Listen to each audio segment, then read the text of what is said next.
BNP chairperson Begum Khaleda Zia গুরুতর অসুস্থ অবস্থায় রাজধানীর এভার কেয়ার হাসপাতালের সিসিইউতে চিকিৎসাধীন। এই অবস্থায় বিএনপির ভারপ্রাপ্ত চেয়ারম্যান তারেক রহমানের দেশে ফেরা নিয়ে চলছে নানা গুঞ্জন। তিনি সামাজিক মাধ্যমে জানিয়েছেন, মায়ের পাশে থাকার আকাঙ্ক্ষা থাকলেও সিদ্ধান্ত নেওয়ার ক্ষেত্রে তার সুযোগ সীমিত। তবে পররাষ্ট্র মন্ত্রণালয় বলছে, তিনি চাইলে যে কোনো সময় ট্রাভেল পাস নিয়ে দেশে ফিরতে পারবেন। তাহলে প্রশ্ন, এই অনিশ্চয়তা কেন? লন্ডন থেকে আমাদের সাথে যুক্ত হচ্ছেন ব্যারিস্টার মাহবুবুর রহমান। মাহবুবুর রহমান, স্বাগত জানাচ্ছি আপনাকে ডিবিসি নিউজে।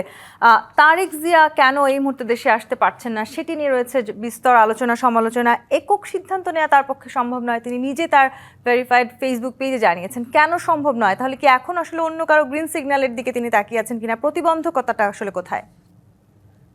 মূলত আমি একজন আইনজীবী হিসেবে প্রথমত বলছি যে একজন যিনি ইউকেতে আছেন, তিনি যে স্ট্যাটাসেই থাকুক, তাহলে তিনি বাংলাদেশে ফেরত যেতে চাইলে তিনি যেকোনো সময়ই যেতে পারবেন এবং সেজন্য তার আসলে এই দেশের সরকারের তেমন কোনো অনুমতি নিতে হয় না। তার মানে হচ্ছে কি, এই দেশে আপনি এক্সিট করা যত কঠিন, যত সহজ, এন্ট্রি করা কঠিন। তার মানে হচ্ছে উনি যখন চাইবেন ঠিক তখনই উনি প্লেনের টিকেট কেটে আসলে চলে যেতে পারবেন। শুধুমাত্র তার ট্রাভেল পাস অথবা বাংলাদেশী পাসপোর্ট থাকতে হবে। তার মানে এই সহজভাবে যদি বলা হয়, তাহলে তার যাওয়ার ক্ষেত্রে আসলে তেমন কোনো বাধা নেই।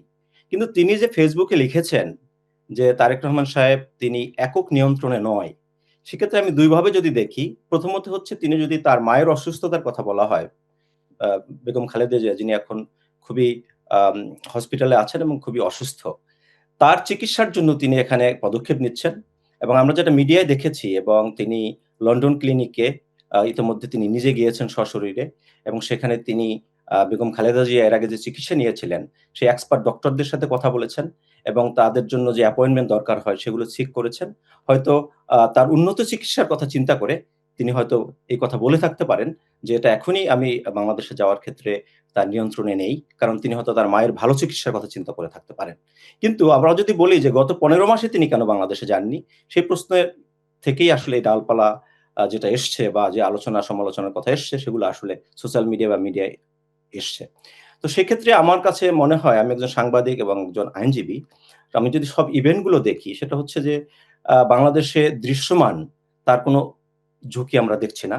কিন্তু অদৃশ্যমান ঝুঁকি হয়তো থাকতে পারে। যেমন ধরেন 11 এর পরে বাংলাদেশে যে একটি অনিশ্চয়তা তৈরি হয়েছিল, সেটা কিন্তু মানুষের যে নিরাপত্তা ঝুঁকি, বাংলাদেশে যে আপনি বলেন প্রশাসন ব্যবস্থায়, আপনার আইনশৃঙ্খলা বাহিনীর মধ্যে যে একক দলীয় আনুগত্য ছিল, সেটা হয়তো এখনো মানে এখনো ভাঙা সম্ভব হয়নি এই জি, তার সরকারের মানে দ্বারা। সেই জায়গাটিতেই আসলে এই অনিশ্চয়তা, এই প্রতিবন্ধকতা, হয়তো এখনো তিনি আসলে নিরাপত্তার ইস্যুটিকেই সবচেয়ে বড় করে দেখছেন। ধন্যবাদ আপনাকে মাহবুবুর রহমান, আমাদের সাথে যুক্ত হবার জন্য।